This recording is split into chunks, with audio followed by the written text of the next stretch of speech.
Breaking news अवां सां share कई पिया। सऊदी वफ़द अॼु पाकिस्तान पहुचंदो। $10 अरब सीड़पकारी जो इम्कान आहे।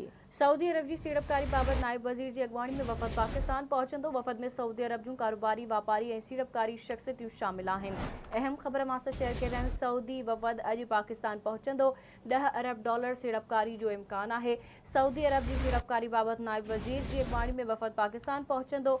वफ़द में सऊदी अरब जूं कारोबारी, वापारी और सीड़पकारी शख्सियतूं शामिल आहिनि। एक भेरो ॿीहर अवां सां अहम ख़बर शेयर करे रहिया आहियूं। सऊदी वफ़द अॼु पाकिस्तान पहुचंदो। $10 अरब सीड़पकारी जो इम्कान आहे। सऊदी अरब की सीड़पकारी बाबत नायब वज़ीर की अगवानी में वफ़द पाकिस्तान पहुचंदो। वफ़द में सऊदी अरब जूं कारोबारी, वापारी और सीड़पकार शख्सियतूं शामिल आहिनि।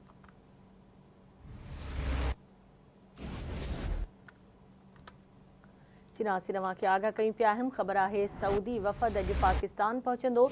$10 अरब सीड़पकारी जो इम्कान आहे। सऊदी अरब जी सीड़पकारी बाबत नायब वज़ीर की अगवानी में वफ़द पाकिस्तान पहुचंदो।